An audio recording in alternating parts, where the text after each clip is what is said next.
everybody, and welcome back to the Still in Love podcast.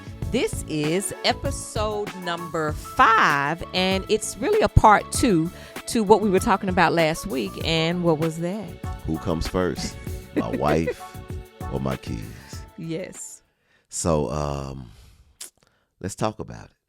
Some of my sister friends have experienced, and they are currently experiencing, like this mom guilt in a relationship, that because for whatever reason we got together, or we became a blended family, and I feel guilty about bringing somebody else into the relationship, and I don't want my child to feel like I'm neglecting them. So in turn, I overcompensate in certain things, but that's what mommy guilt makes us do anything. Anyway, we overcompensate in things or time, gifts, affection, outpouring of love, because I don't want you to think that I'm putting him before you. But that is why, sister friends, if you are considering marriage, the two of you can sit down and talk to your children about, listen, I love your mom, I love your dad, and he will become a priority to me. But one thing for sure, and two things for certain, we love you, and nothing will get in the way of that. So much so, we want to bring you into this conversation and say, are you feeling a way? Is there a way you feel like I'm not showing you love? We cannot be afraid. That's right. To have these conversations, even with our spouses, but also with our children. Hey, since I've been married, and if it's your child you bring into it, go on an ice cream date with your child and say, how are you feeling?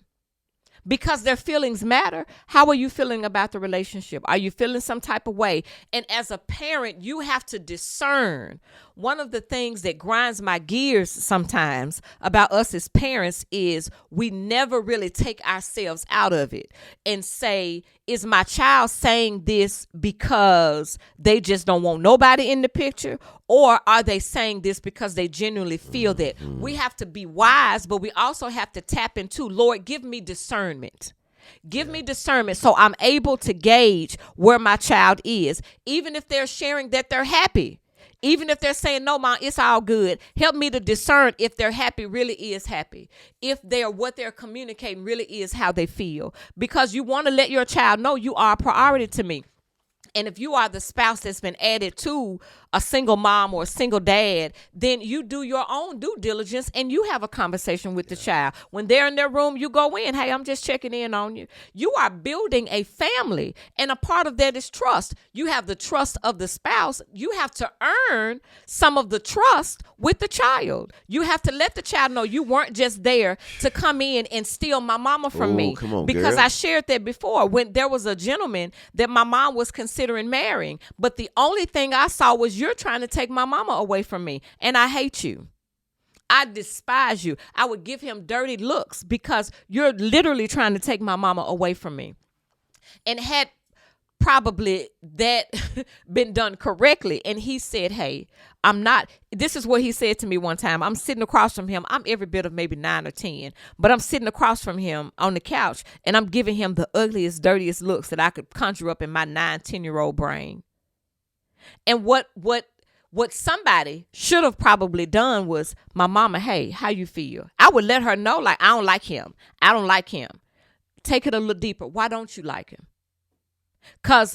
And I may not have had the verbiage to say, because I feel like he's taking you away from me. This is hindsight, being able to say it. But in that moment, talk to me. Yeah. Tell me what's going on. Let me know that I'm going to remain a priority to you, but that you are getting married and that your husband will have priority. We have to do it when we bring other children into our family.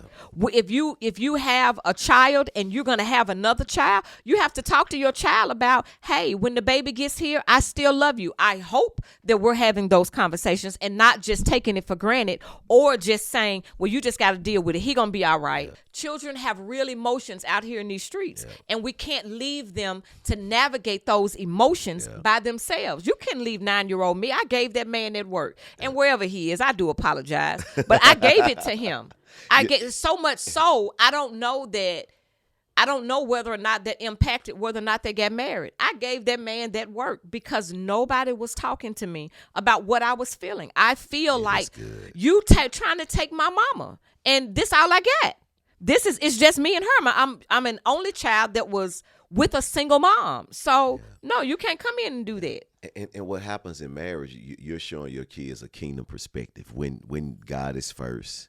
It's because hopefully that's being modeled.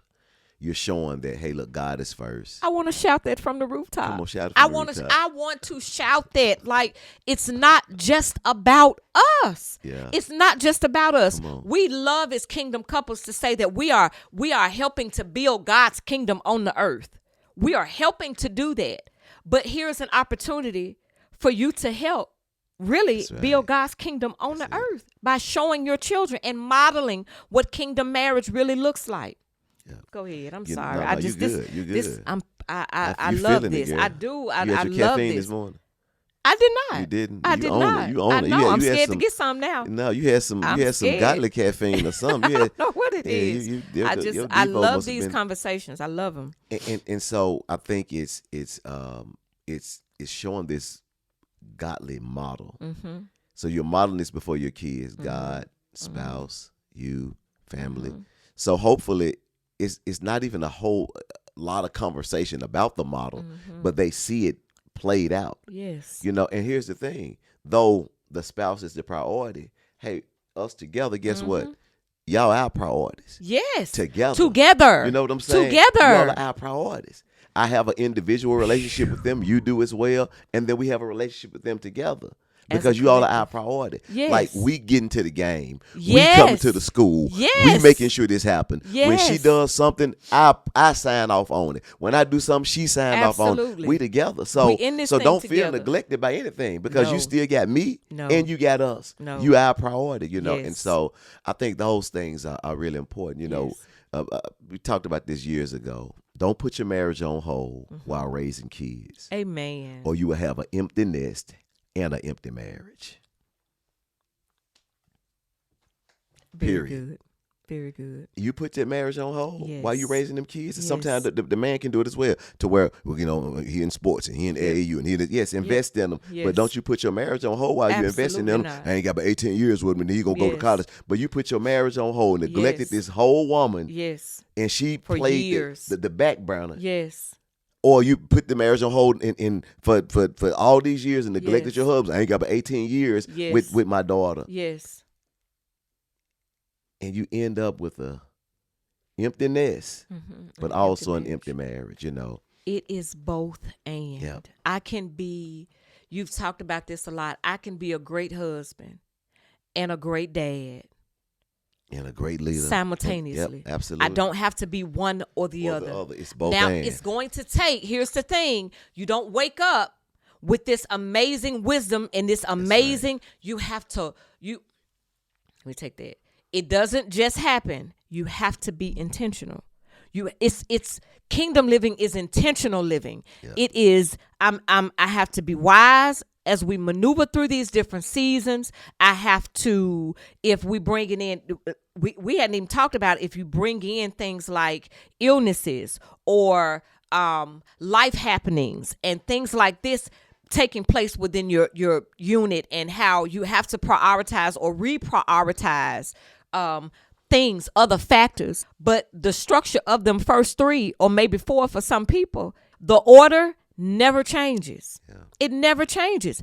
What may change is some percentages on some things in regards to, because the only thing sometimes we talk about this thing as if the only thing we're given is time. The only thing you're given in a relationship is not time. Yeah. You can give care. I can be with you, right? We can be off on vacation. And I'm also showing love to my child by checking in with her throughout the day while she's off at school. I'm doing both at the same time. I'm spending time with you. Or I'm with her and I could send you a message and just say, hey, I'm thinking about you. I'm taking care of my relationship over here. Or I can be at work and I can be sending messages to both of you, or I can pick up the phone and call. I'm checking in with you because I'm prioritizing you and I'm giving you something you may need. You may be overwhelmed with something, but I'm giving attention to that. When I get off the phone with you, I'm going to call her. Who going to do all that? I ain't got time to do all that. If he needs a mama, then, he needs to do something else. And it's like. And you mentioned this. I want you to speak to this before we head out. Mm-hmm. You mentioned this about some women withhold from their husbands. Mm-hmm. I ain't finna serve him no play. Who he supposed to be?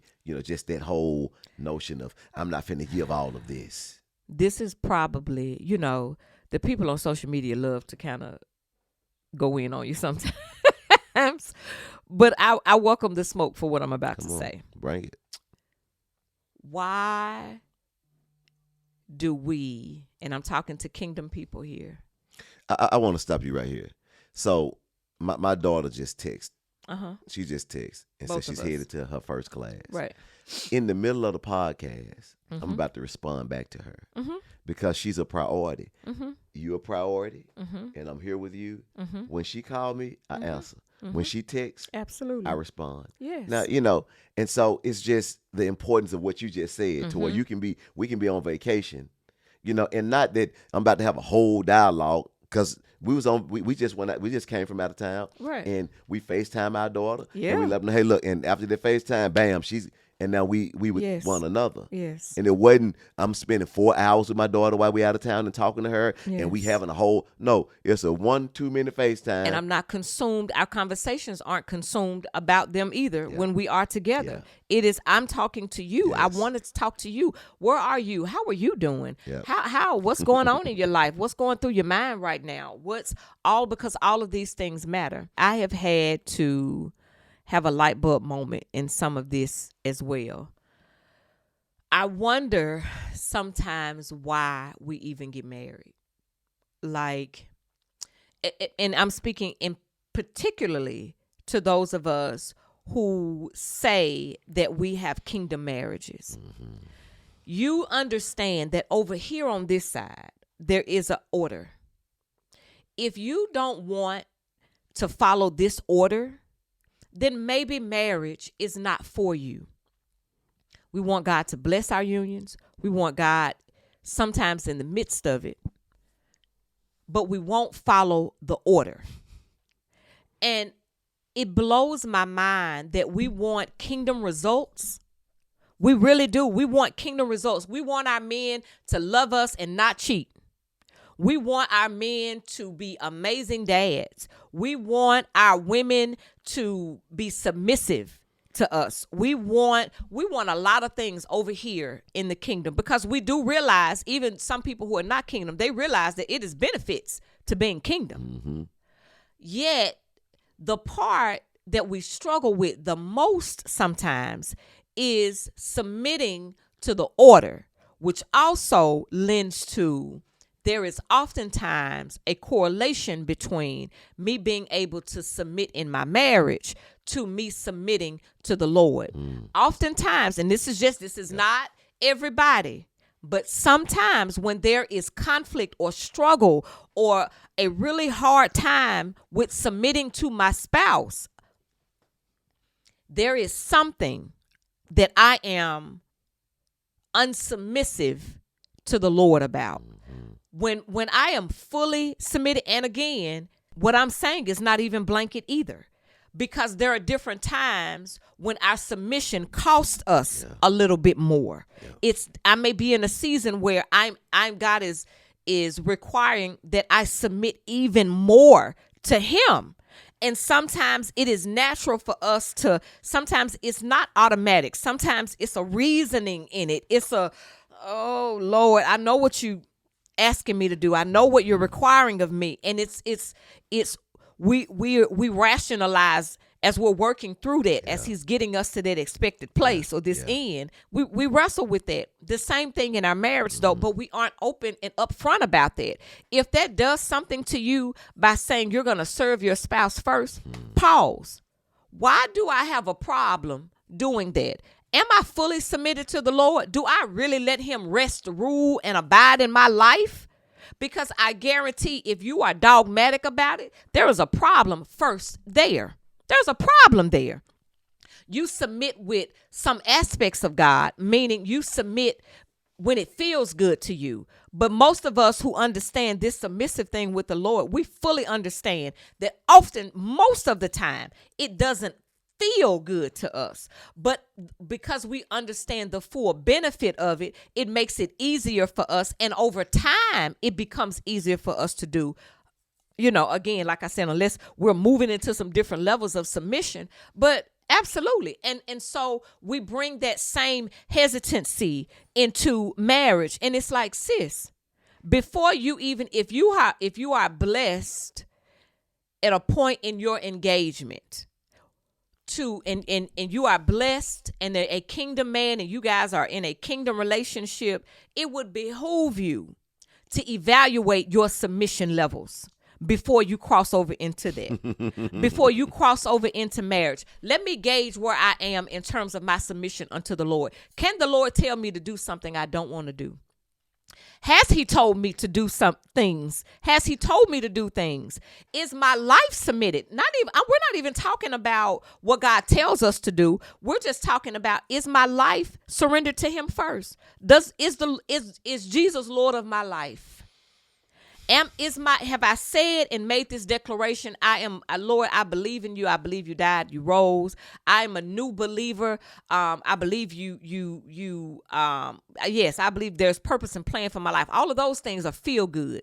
But the real of salvation is my life no longer belongs to me.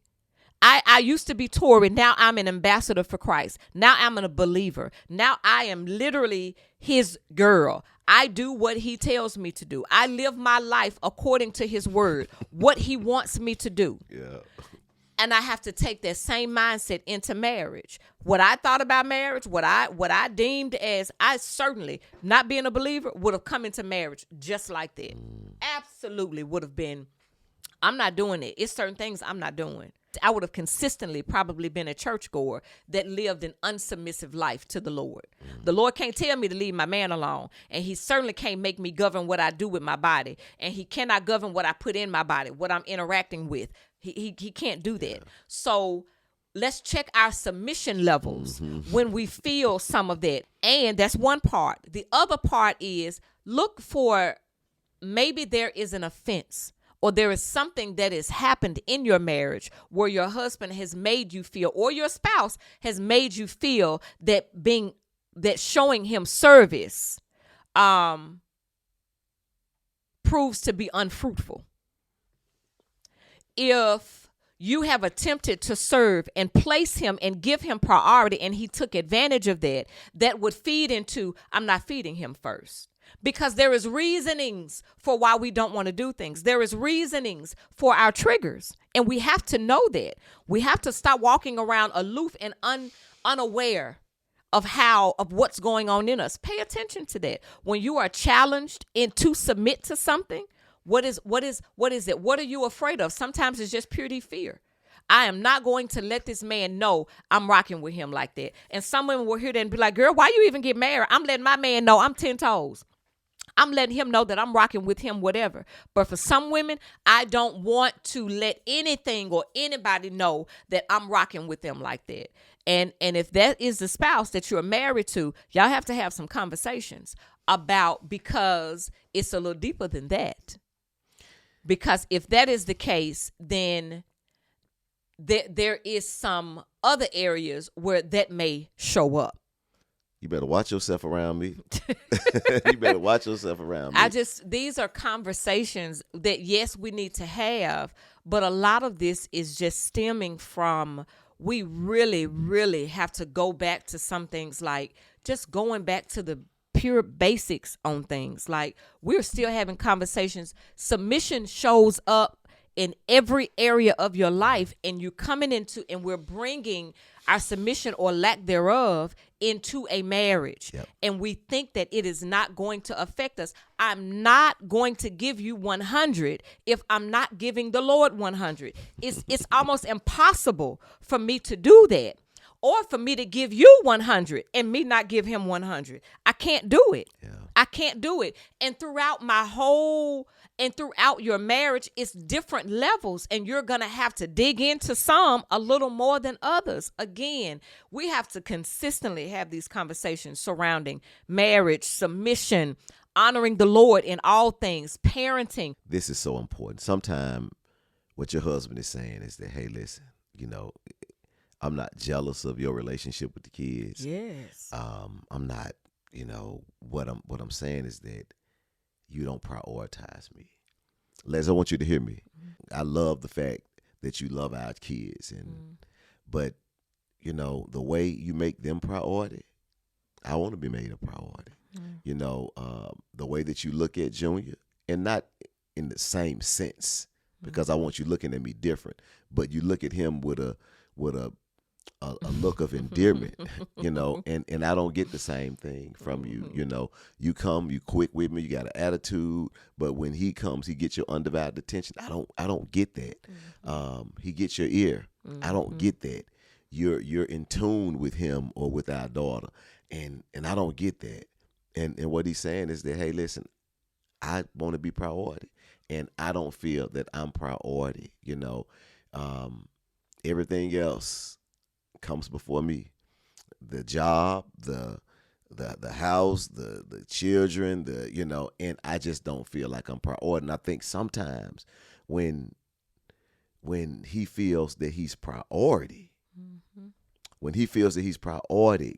hey, he don't mind you being with, the kids. He don't mind you working a job. He don't mind you doing, things around the house. He don't mind you hanging out with your friends, as long as he knows that he's priority.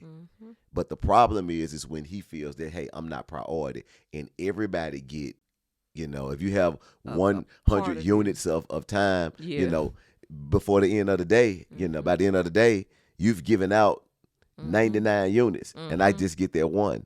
Your job take 15, the kids take 25, your friends take 30, and now you're spent by the time you get to me. And he's saying, hey, listen, I want you spending time with the kids. I want you spending time at work. I want you spending time leisure. I want you to self-care, but just priority. Hey, give God 10% of your time. Give me, the next 10. And hey, listen, I support your business. I support you. Go and be her. Go and be great. I ain't hating on you. So I don't have a problem with your business. You being an entrepreneur, what you do at work, your friends, your relationship with your family. I have no problem with that. What I'm saying is that I just have a problem with me being on the back burner, because when it's time for me, you're tired, you spent, you don't have enough in the tank to give. And I don't want to hear that you don't have enough in the tank, because if you prioritize, and guess what? Somebody else or something else may not have enough in the tank. At the end of the day, the things that's insignificant and that don't matter, those things can get your leftovers. But I get them. And oftentimes that's what's happening in marriage. And sometimes it doesn't come from an issue. It comes from a lack of priority. And it doesn't mean that you don't, it doesn't mean that the woman doesn't love her husband. It's just she's not prioritizing. Yes. But when you fail to prioritize, your spouse can feel some kind of way, and you'll end up in a counseling session, or you'll end up in a courtroom that you don't want to end up, because you fail to prioritize. And you'll wake up one day and say, how did I get here? Yes. Let me slow down and ensure that I'm making my spouse a priority after God. Hey, everybody, that's all that we have for this week. We hope that this conversation has been as much a blessing to you as it has been for us to just even have it. These conversations are always so needed, and we hope that you would like it, share it. Let us know what you think about it on social media or even on the Apple Podcast platform. And this week, we just want to encourage you to don't start in love, but stay in love. See y'all next week. God bless. Thank you for listening to the Still in Love podcast. We hope that you have enjoyed this episode and it has indeed blessed your life. If it has, we need you to do 3 things for us. 1, we want you to subscribe to this podcast on your favorite platform, so that way you can be notified when a new episode drops. Number 2, We want you to review it. Click on that 5-star and let us know how much you enjoyed it. We absolutely love feedback here at the Still in Love podcast, and this helps us to make sure that we are scratching where there's an itch. And number 3, we want you to share it with a friend or family member. Also, if you have a question, we'd love to hear it and even talk about it right here on the podcast. You can submit those questions at stillinlovepodcast.com. You can also connect with us on Facebook and Instagram at Innovation Church Memphis and on TikTok at We Are Innovation. Until next time, peace. Don't just start in love, but stay in love. Thanks for tuning in to Still in Love podcast.